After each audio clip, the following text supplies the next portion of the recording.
Help me, please. He's abusing me. Okay. Put your hands out that window right now! Put your hands out the window! Take it off. If you're afraid to go and talk to an African-American female or a male or a Mexican male or female, because they're not white like you, take the uniform off. You have no business being a police officer. Back in 2011, a Florida highway patrol trooper by the name of Donna Jane Watts stopped a speeding driver who was going 120 miles per hour. Well, she was really surprised to find that that person in the vehicle was someone by the name of Fausto Lopez. Fausto Lopez is actually a police officer with the Miami Police Department. In October 2011, a highly unusual event took place on the roads of Florida. State Trooper Donna Jane Watts stopped a speeding Miami officer named Fausto Lopez, who was driving recklessly at an incredibly high speed of 120 miles per hour. The dashcam footage from Trooper Watts's car captures her chasing after the speeding Miami officer. When Lopez becomes aware of the pursuit, he pulls over to the side of the road. Trooper Watts exits her vehicle with her gun drawn and instructs Lopez to show his hands. Put your hands out that window right now! Put your hands out the window! Trooper Watts orders Lopez to step out of his car and face away from her. He attempts to explain that he was heading to an off-duty job, hoping to avoid the arrest, but Trooper Watts disregards his excuses and proceeds to handcuff him. The arrest received praise and applause from the media and the public for its bravery. Holding another officer accountable for their dangerous behavior was seen as an admirable act. But little did Trooper Watts know that her act of courage would trigger a series of events that would leave her questioning her safety and sanity. After the incident, Trooper Watts faced the anger of the entire Florida State Police. In the following days and months, an astonishing 88 police officers decided to take matters into their own hands. They used the confidential police driver database called David to monitor Trooper Watts and gather her private information. Their actions went to extreme lengths, making her life miserable with prank calls, pizza deliveries, and even leaving human feces at her doorstep. She became a target, always vigilant of suspicious cars parked near her house and fearful of checking her mailbox for potential threats. The relentless harassment not only put her well-being at risk, but also made her doubt whether her own colleagues would support her in dangerous situations. She even contemplated moving away to escape the torment. In response to the officer's despicable conduct, Trooper Watts decided to take legal action. She filed a 69-page lawsuit against the 88 officers from 25 different jurisdictions, including Miami-Dade, Broward, and Palm Beach counties. Fortunately, 83 of these officers eventually settled the lawsuits. Notably, the Broward Sheriff's Office settled for $6,000, while Hollywood and Lauderhill settled for $5,000 and $6,500 respectively. Margate opted to pay $10,000 to avoid being named in the lawsuit. In December, the city of Miami, where the remaining 5 officers worked, also chose to settle for $24,500. However, the department's 5 officers, Pablo Camacho, Roshan Milligan, Jesus Pedraza, Jamie Ramirez, and David Cicerno, refused to reach a settlement. They wanted their cases to be resolved through court proceedings. Even the internal affairs investigations conducted by the Miami department confirmed that the officers' searches in the database were not justified, resulting in official reprimands but no further serious consequences for them. Their defense was rather peculiar. These officers claimed that they wanted to identify her for their own safety. According to their attorney, Robert Bushell, they looked her up because she had pointed a gun at an officer, and they worked in the same area. However, their actions were perceived as harassment. Initially, Trooper Watts succeeded in her legal battle against the 5 Miami officers. Nevertheless, they appealed the decision. The case was reviewed by 3 judges, Frank Hull, Stanley Marcus, and Charles Wilson, and surprisingly, they overturned the original ruling. They concluded that the officers had not violated the law and should not face legal repercussions. In February 2017, the 11th Circuit Court of Appeals in Florida determined that the officers had not accessed Trooper Watts's information for a purpose explicitly forbidden under the Driver's Privacy Protection Act, DPPA. Therefore, the officers were granted qualified immunity, and the case was sent back to the district court with a decision in favor of the officers. The judges wrote that Trooper Watts did not provide evidence that the officers accessed her information for a purpose explicitly forbidden by the Driver's Privacy Protection Act, DPPA. Because of this, they didn't need to determine whether the officer's actual purpose was allowed under the DPPA. As a result, they concluded that the district court made a mistake in denying qualified immunity to the defendants. The case was reversed, and they sent it back to the district court with a judgment in favor of the officers. The court's ruling was controversial because, despite the 5 officers admitting to accessing the troopers' private information, they were granted qualified immunity based on the lack of clear evidence that they violated the DPPA. Daniel Garza found himself thrown down and pinned to the ground, feeling completely helpless. It was Officer Mario Cardone, his neighbor whom Garza had known for years, who had him in this vulnerable position, on the verge of breaking his wrist. The reason behind Cardona's extreme actions was his anger towards Garza, accusing him of attempting to kidnap his stepdaughter. Before this incident, Cardona's stepdaughter, Naomi Villanueva, had been in a relationship with Garza for about 2 years, starting when she turned 18, and Garza was in his mid-20s. However, their relationship had become tumultuous, marked by constant arguments and fights. Villanueva eventually moved out of her parents' home in Whittier and into a house in Downey, about 20 minutes away, with her friend. According to court reports, in May 2015, Garza showed up at Villanueva's new house one night, leading to the dramatic confrontation with Officer Cardone. According to Naomi Villanueva, her ex-boyfriend got angry when he saw her and her friend hanging out with some other guys, and he accused her of cheating. He allegedly grabbed her hand and took her in his car to Whittier. However, Daniel Garza disputes these claims. According to his version of events, Villanueva got in the car willingly, and he denies the kidnapping accusations. Garza argues that it wouldn't make sense for him to kidnap her and then take her to her parents' house. Villanueva's family, especially her mother, Sherry Cardona, who is also a law enforcement officer, was upset about what happened to their daughter.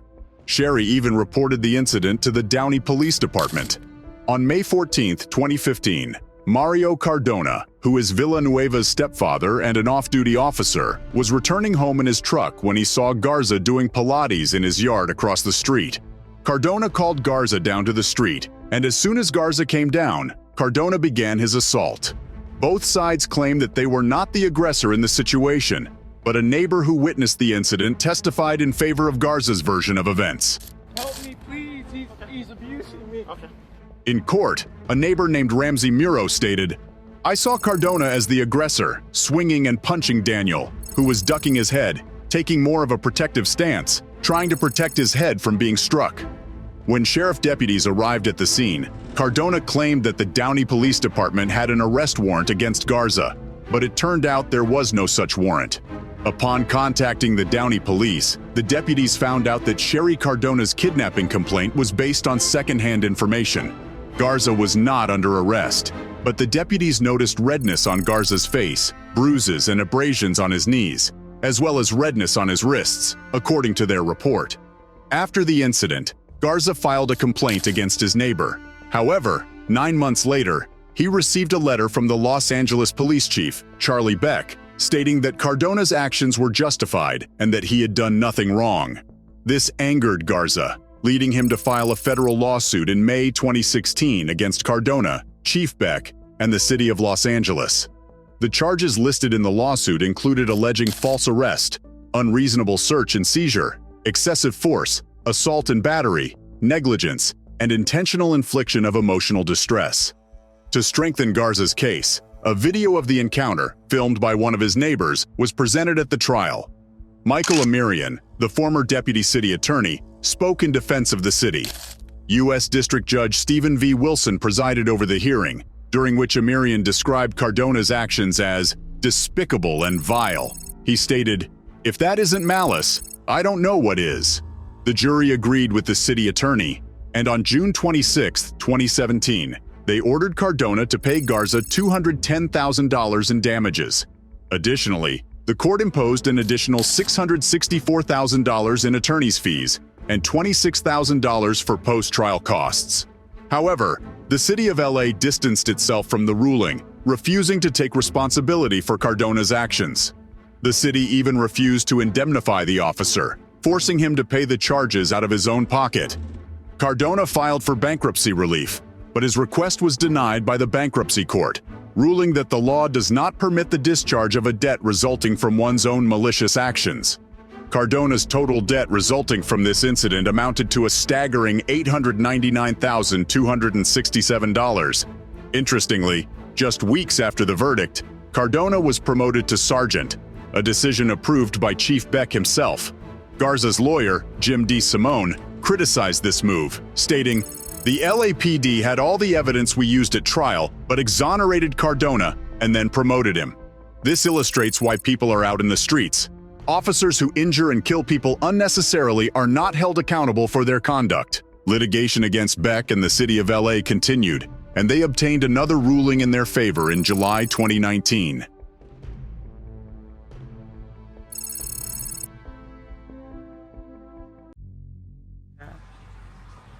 Nakia Jones.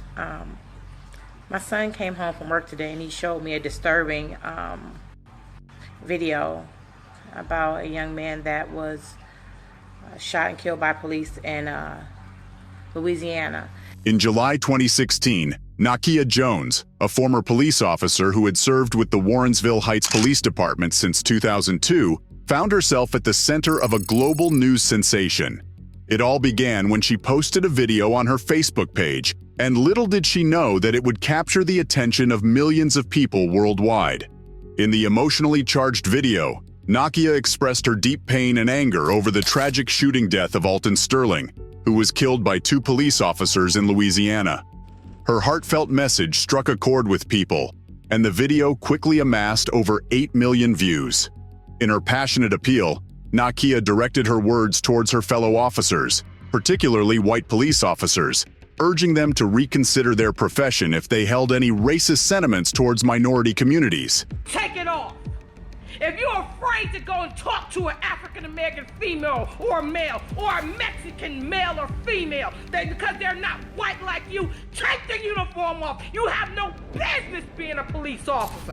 Nakia also had a heartfelt message for young African Americans.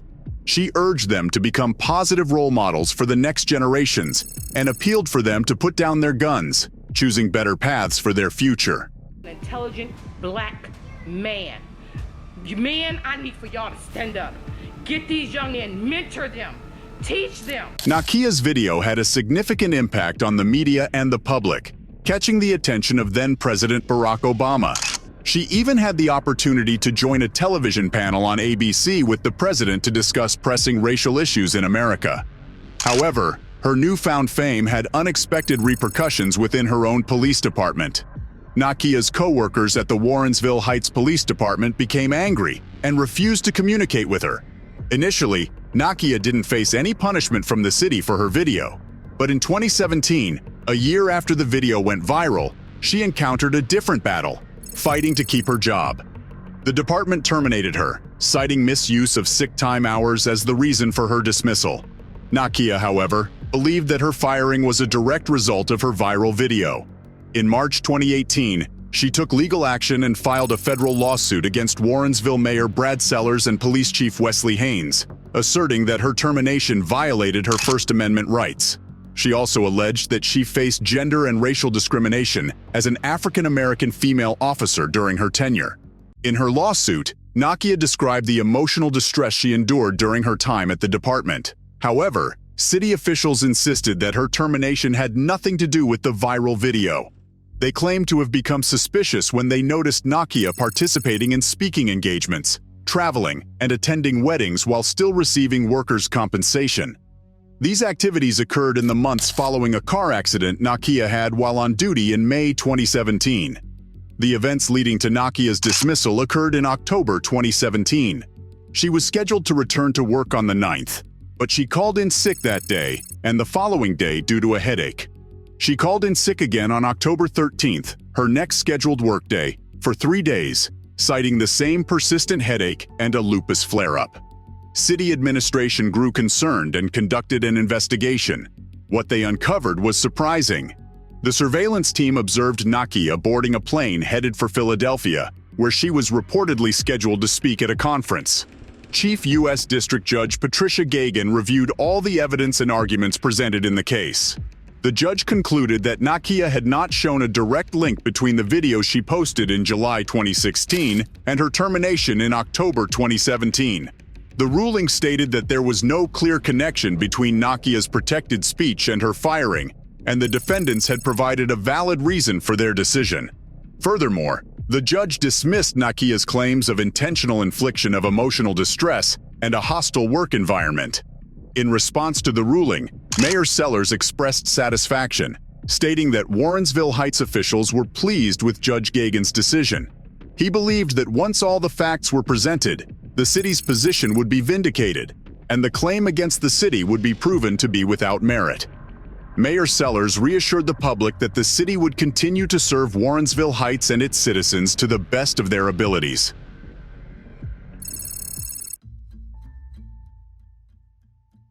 In October 1990, Harold Hill and Dan Young Jr. were found guilty of the murder of Kathy Morgan, a tragic incident that occurred in Southside Chicago. Kathy's body was discovered in a burning building. Detectives Kenneth Bordeaux and John Halloran were assigned to the case, and after 17 months, they obtained a confession from Peter Williams, who claimed that he, along with Hill and Young, had committed the crime. However, it was later revealed that Williams was in jail at the time of the murder, leading prosecutors to drop the case against him. Despite this, they continued to pursue charges against Hill and Young.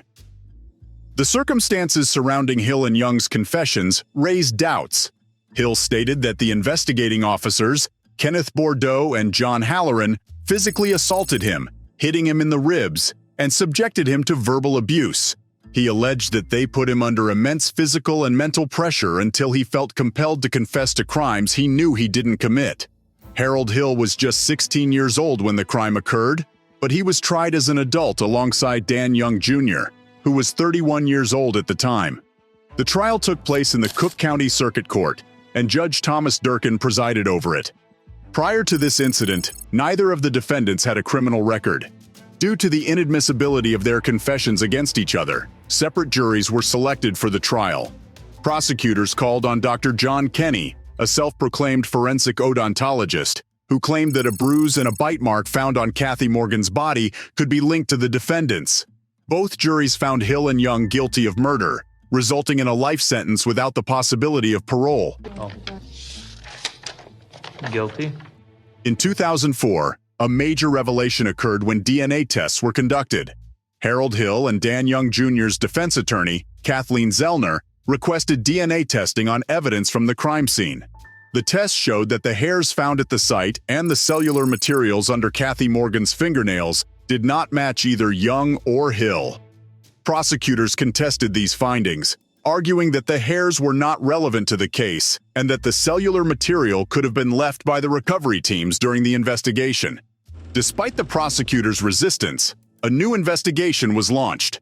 In 2005, after 13 years of imprisonment, the charges against Hill and Young were dropped, and they were released as free men.